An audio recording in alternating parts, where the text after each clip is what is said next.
Mesdames les ministres, Monsieur le Président de l'Alliance française, cher Jean-Pierre Delanoë, Mesdames, Messieurs les parlementaires, Mesdames, Messieurs, nous sommes réunis en cet instant pour célébrer un anniversaire, le 130e de l'Alliance française, une longue et belle vie, et qui n'est pas terminée.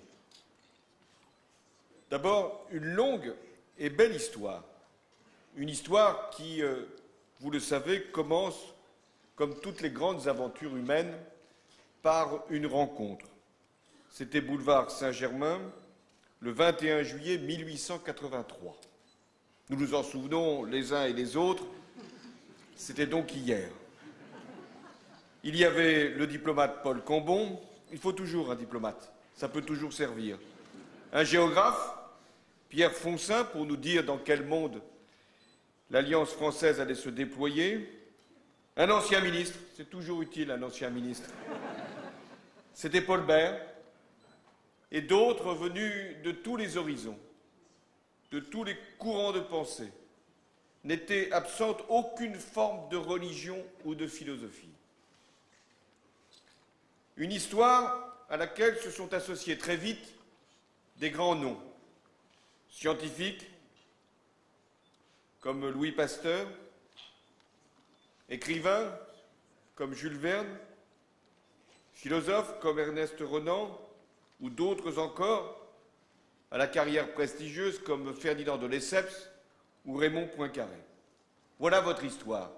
Elle est grande, elle est majestueuse, elle est prestigieuse. L'Alliance française avait dès l'origine trois objectifs. Le premier, c'était de s'appuyer sur toutes les forces vives de la société pour mettre en œuvre une politique culturelle à l'échelle du monde. L'objectif n'était pas mince, l'ambition était élevée, et pourtant, vous avez rempli la mission. Avec une forme originale, une libre association d'hommes libres. Aujourd'hui, vous dites d'hommes et de femmes libres, indépendantes de tous les pouvoirs.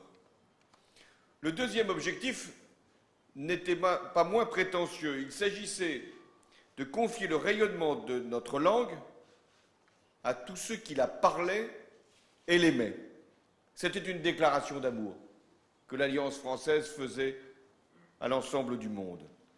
Ce principe reste inscrit dans les statuts des alliances françaises, même lorsqu'elles sont des associations de droit local administrées par les amis de la France, issus de tous les pays. Le troisième objectif, c'était de contribuer à redonner confiance à notre pays, dans ses valeurs, dans ses principes, dans sa culture, dans sa langue. Et cet objectif continue de valoir aujourd'hui, sans doute plus que jamais. Alors, à chaque génération, il convient de rappeler le contrat, de le renouveler. Le 60e anniversaire de l'Alliance française avait été célébré dans la guerre, en 1943, à Alger. Le général de Gaulle avait alors salué le rôle éminent de votre institution, qui était de promouvoir, depuis son comité de Londres, les valeurs de la République et de la résistance.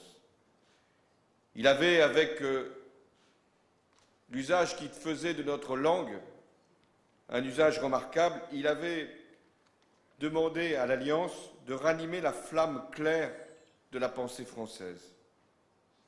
Ainsi, quand les résistants chantaient en secret dans les vers d'Aragon, quand ils exprimaient leur passion pour une France meurtrie sous les traits d'un visage aimé, l'Alliance française était là, présente dans le combat pour la liberté. Le général de Gaulle eut cet immense privilège d'être président d'honneur de l'Alliance française pendant le temps de la guerre. Et aussitôt la libération venue, conquise, il redonna ses pouvoirs pour que l'Alliance française puisse retrouver son indépendance. Le 100e anniversaire fut célébré en 1983 par François Mitterrand. Il avait eu le sens de la formule en considérant qu'il n'y avait que le premier centenaire qui coûtait. Je m'inscris dans cette perspective. Il avait souhaité pour l'Alliance des jours heureux à la mesure de son passé glorieux, et il avait raison. Votre institution, depuis 1983, n'a cessé de grandir. 900 implantations dans le monde, 137 pays, 500 000 élèves, étudiants, des milliers d'événements artistiques et intellectuels organisés chaque année. Votre institution, l'Alliance, est en pleine expansion. Au-delà des régions où son réseau est déjà organisé, structuré, vous avez pu ouvrir de nouvelles implantations en Arabie Saoudite, en Chine, en Russie, en Inde, où le festival Bonjour India connaît un grand succès. En Australie aussi, où vous organisez un festival du cinéma français. Bref, vous êtes présents partout dans le monde, et notre langue avec vous. L'Alliance travaille avec tous les acteurs de la politique culturelle de la France à l'étranger. Les ambassades, les consulats, mais aussi l'Institut français, dont je salue son président, le jeune académicien Xavier Darcos. Car c'est bien que l'Académie permette à des jeunes comme Xavier Darcos d'y rentrer. Et quand on est touché par le vieillissement, accéder à l'Académie vous donne immédiatement une jouvence inespérée. Je salue donc, au-delà de cette collaboration excellente qui existe entre les services et votre Alliance, tous les salariés, 12 000 salariés, tous les bénévoles, 8 000 qui œuvrent chaque jour pour la promotion de notre langue. La mission de l'Alliance française, c'est en effet, en donnant des cours, en formant des professeurs, de faire vivre le français. Nous y sommes très attachés. La ministre de la Francophonie, mais également la ministre des Français qui vivent à l'étranger. Faire vivre notre langue, pas simplement pour les Français, pour tous ceux qui la parlent. La langue française, c'est une langue difficile, même pour ceux qui prétendent la parler, j'allais dire, d'origine. C'est une langue pleine de découvertes.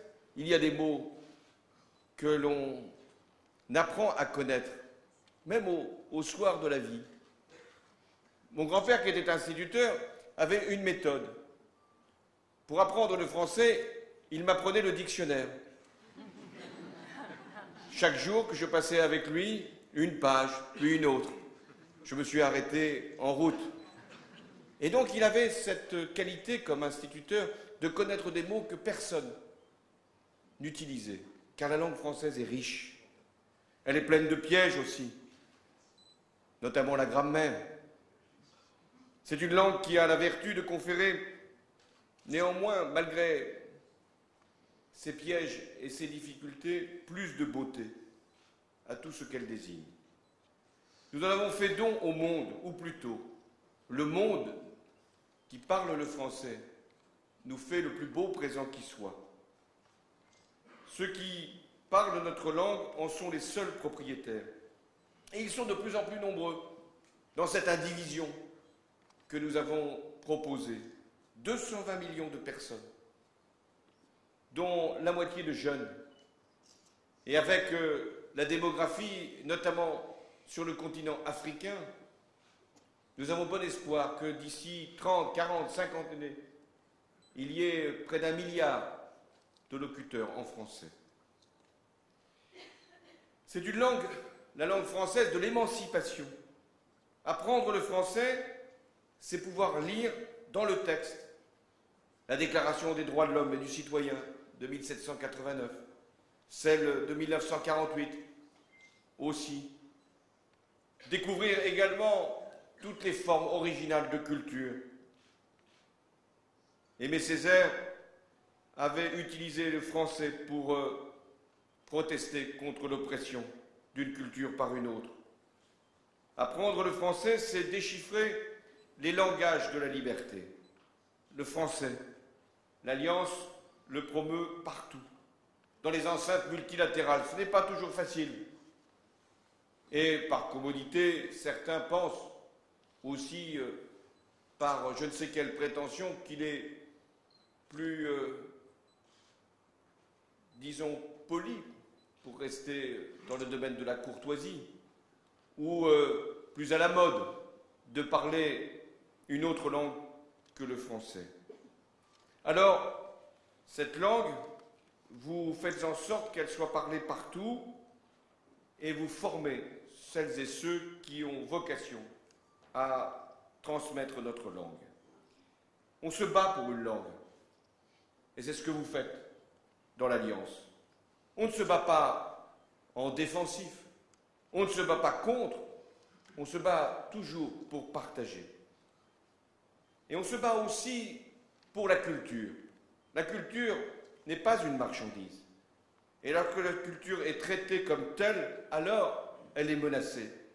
C'est la raison pour laquelle la France, et pas seulement la France, l'Europe se bat pour l'exception culturelle. Permettre aux étudiants français de mieux connaître les langues étrangères fait partie des débats qui parfois animent le Parlement. Il est même question de faire apprendre, y compris ici en France, une langue étrangère ou d'exercer quelques cours en anglais, vous vous rendez compte, à des étudiants qui ne parlent pas encore le français. Moi, j'ai considéré que c'était une bonne méthode. Nous les faisons venir avec des cours qui sont professés dans leur langue pour mieux leur faire apprendre ensuite le français. Nous avons la volonté, vous et nous, que la France puisse, à travers la francophonie, être plus grande encore et que le monde puisse être plus proche de nous. En ouvrant ensemble la francophonie à tous les acteurs, nous luttons donc au-delà de nous-mêmes pour que le français puisse être une des langues du monde. Je sais que c'est le travail que vous menez, obstinément. L'alliance, le dialogue des langues, des idées, des cultures. Je pense au travail d'Oxmo Puccino, qui, lorsqu'il résidait à l'Alliance française de Bogota, a produit un album que je n'ai pas écouté, mais où le rap français et la musique colombienne s'unissent. Formidable métissage. Au concours international de la photographie qu'organise la Fondation Alliance française, il y a aussi de nouveaux talents qui permettent, grâce à cette langue, de faire valoir leur excellence. Au Festival Croisement, en Chine, vous permettez la découverte de nos artistes. Et je salue aussi le rôle qui est le vôtre dans le rapprochement entre la France et l'Afrique du Sud. Bref, je pourrais citer tant de pays. Les alliances restent le trait d'union. Et même dans les pays où il y a du désordre, des conflits, des guerres, où se retrouver, si ce n'est à l'Alliance française, pour avoir un lieu de sérénité, de concorde et de paix.